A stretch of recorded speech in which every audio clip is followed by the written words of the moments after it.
Hey guys, and welcome to another installment of How to iDefine. Today I'm going to be taking you for a walkthrough of the new Distiller system which I've been building recently. This system really emphasizes all the different aspects of iDefine, from requirements through functionality, modules, typicals, screens, workflows, test cases, the lot. It's all in this project. What I'm going to do in this video is I'm going to take you through the engineering process that I followed, starting with requirements and ending with the final functionality, and also showing you how the workflows work and how everything is traceable through the documentation and everything. At different stages of this video, I'll put links in the top right hand corner to other videos that go into more detail about the particular area I'm talking about in this project. So the first thing I need to mention is that this whole project is based upon chapter 16 of a practical guide to SysML. It goes through the Distiller project, gives you requirements and gives you some logic in there as well to give you an idea of what the system should be like. This book is basically replacing the elicitation process that you should go through as an engineer to agree the requirements with the client. So the first place to start in any project, in my opinion, is process and governance. Understanding the hierarchy, review, test and approval process, and who is responsible for each of those stages within those processes. Now, the first thing in process and governance is to set up an org structure. So there's an organizational structure area for iDefine, and this also links to the accounts that have access to this project. Next step is to set up a project lifecycle for your project. So understanding the different phases of your lifecycle, who has control over what elements within the tool within those different phases, and reported structures can go back up to the relevant people delivering reports and updates on what's been going on in the project. You also have the ability to have multiple different activities linked and dependent on each other. So you can drag new activities on and create new tasks such as checklists or ensuring workflows have been completed to a certain state. And then you can link each one of those activities together and make them dependent on each other. So sign off of this particular activity would lead on to that activity, and then etc, etc. The other area of process and governance is workflow processes for each of the modules, function blocks and other components within the tool. So here you can see I've got the lifecycle phases on the left and the workflow for, in this case, function blocks for that lifecycle phase. And then this will be applied to each of the function blocks as you create them within the tool. It gives you checklists, it gives you sign-off completion boxes for CCNs, and also approval checkboxes, which are just general purpose. It can be renamed to anything, so it could be sign-off, approval, complete, whatever you want. It also allows you to raise change notes at any particular stage in the workflow to take you back to the previous or to further back previous stages of the workflow. So I'm just going to quickly show you what this looks like. As you can see, there's dots along the side of each of the function blocks. The yellow ones are now telling me that I'm in the review state because I've already checked off everything in the procedures to get to that stage of the workflow. The next thing to check is this, for it to go into the testing stage of the workflow process for this particular function block. And when I type in some words, a comment, it comes up with who I am and the date as well. And it's the same for all of these function blocks. It's the same for requirements, it's the same for modules, and all the other components within the tool can have individual workflows against them. So now we've got all our process and governance in place, we need to get the requirements from the guide document into the tool. And to get to the requirements in the tool, you can see them on the left here, but to get to them you go to tools and then requirements, and a new screen will pop up. Now you can see here across the top there's two tabs. One's for tree view, one's for flat view. In tree view you can see I've built up a hierarchy of requirements based on what the book chapter 16 in the practical guide to SysML actually tells me. In each of these requirements I've included a brief description captured in the description part and a detailed description in the scenario part.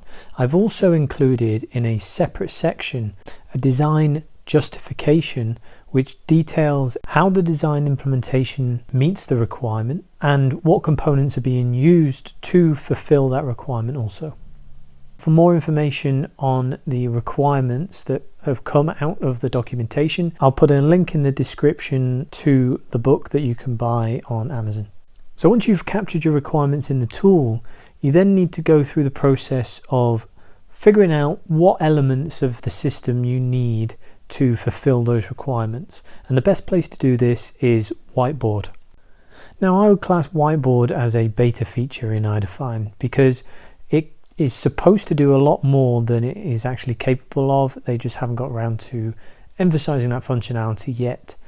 However, it is great for mapping out your ideas about how your system should work and also dragging on the various elements of your design so you know which bits of the tool you've completed and which bits are still left to do. As you can see, I've split my whiteboard into 4 sections. The top left is the overarching process, the bottom left is the devices, the bottom right is the system functionality, and the top right is the test functionality.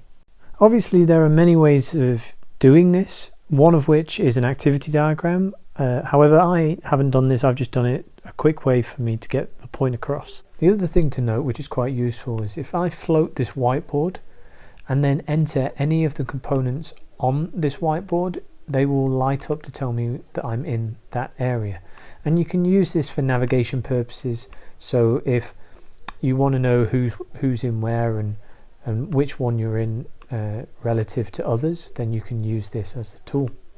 So now we've been through the initial setup of the project, it's time to get into the guts of it and start creating some model functionality. Here we've got typicals. Now typicals are like components. They're devices that you can use within the system. So things like valves, pumps, heaters in this case, level sensors, temperature sensors.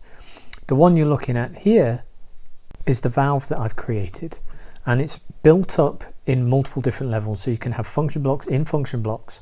And what I've done here is I've got a typical that has a function block in it that when you click on it will take you to the actual function block logic, the lower level logic. So inside the function block you can see that you've got the lower level logic. You've got flip-flops and AND gates and OR gates and all the lower level things, converting variables and things that you could have within a function block. And it's good practice to network each of the elements of the logic so that you can label them in the top right hand corner. You can see the label on each network telling you exactly what that logic's doing, basically like commenting in code. And that's how it comes out as well if you generate the code in iDefine. Another feature that iDefine provides is the ability to test as you go along, as you're developing. So if you open up the evaluation test window, you can see all the inputs and all the outputs in these 2 columns here. Now if we press play, we can see all the lines and connections light up red and green where they're booleans, and the values shown on each connection as well. And if we press the record button, we can now see in the column on the right that all of our actions, say if I open the valve, are captured and recorded. Now this is brilliant for capturing and recording every single stage of your development, and also potentially to keep track of any tests that failed, why they failed, what went wrong. Anything like that can be done by capturing this information. These tests are then saved as multiple tests that you can have against a particular function block, module, whatever. This can all be done in each of the function block editors, and then you have those as a track record, and it's automatically dated and timed for you as well.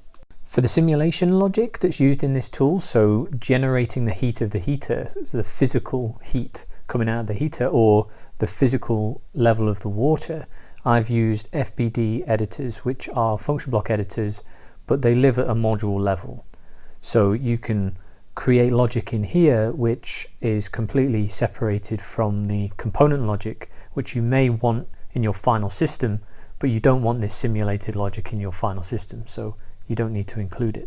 The other element of the tool that I've used is state modules, and I've used state modules for the overarching system functionality because, as you can see, it aligns quite nicely with what is in the SysML guide, as I mentioned earlier. So we start in the off position and we move round following the arrows with different transition states to move between all of these, and these were all defined in the SysML guide that I've got in the description below.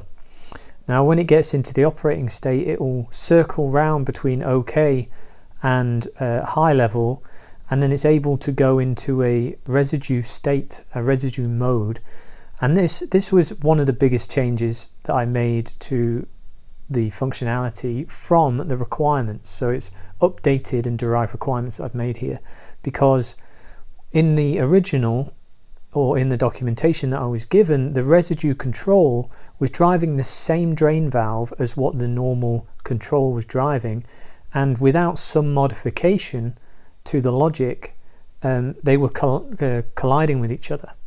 So to get around that issue, the residue control module can only drive the drain valve when it's in the residue mode. So here in the residue module, once it's been through all the initializing states, it then goes into a waiting state where the drain timer kicks in, and when that drain timer is elapsed, it will go into waiting to be told by the control module that I can now control the valve. So it's waiting for that mode to be activated once it's in that state. Once it's gone into that mode, it will then open the drain valve for a specific amount of time, close it, go back to waiting, which will allow the system control module to take control again.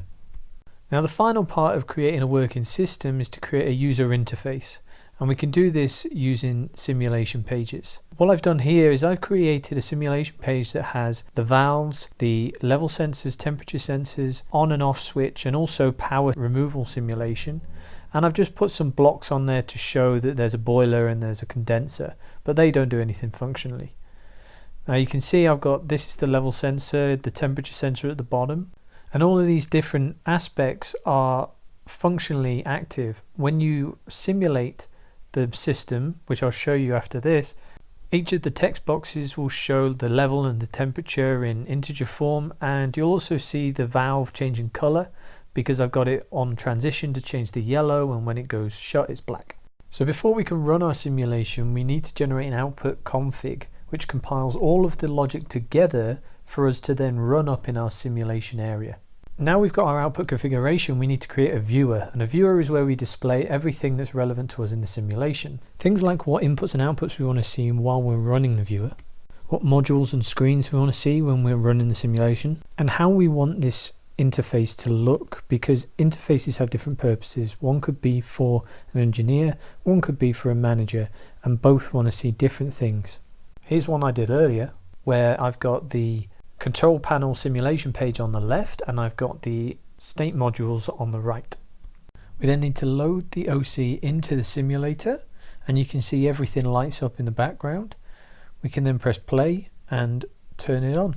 So what I've done here is I've turned the power on and then turned the system on, and now we're just watching the valve, feed valve open, and the level in the tank of water go up.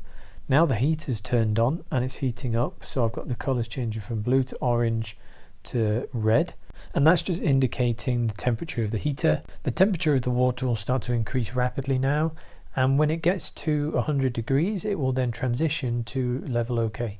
Now at this stage, the thing to remember is that I've made certain decisions that you may not agree with and other people may not agree with, but that's the point of this tool, is to assess what the functionality should be.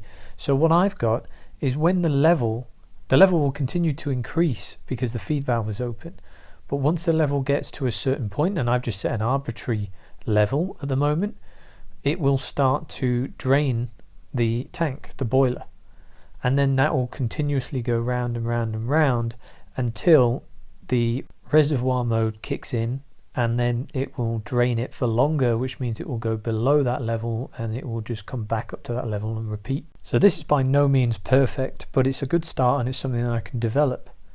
So just to show you the last bit, when I press off, it goes into a cooling state where it shuts the feed valve and it turns the heater off. As you can see, it's gone to blue. This results in the temperature of the water to go down, which means it's not producing any steam anymore, which means the level will start to come down. And once the temperature gets past a certain threshold, it will go into the draining stage where it will open the drain valve and it will drain the tank until it gets to a certain level, and then it will go into the off state.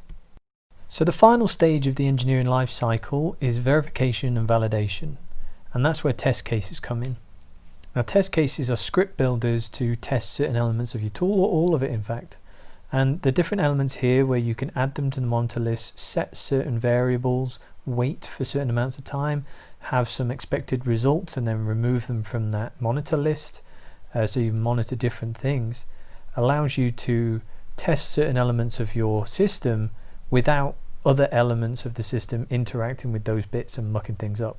So when you run it up, you get results like this. So you can see the steps on the left, the results on the right, and everything going down. So what I'm doing is I'm turning the heater on and then off again. I'm watching it ramp up, and then I can show my expected results in the results that have actually come out as well. Now, if your system is based around the control panel, it may be very useful to run the control panel up at the same time as you're running the test, so that you can actually see what's happening on the control panel to make sure it's operating correctly.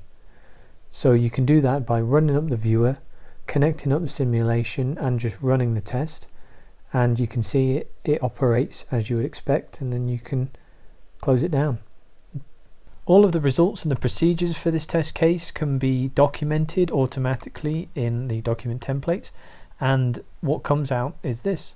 And you can see everything is captured, from the purpose to the drawing to the procedure, and then the results at the end as well, all highlighted for the various relevant elements.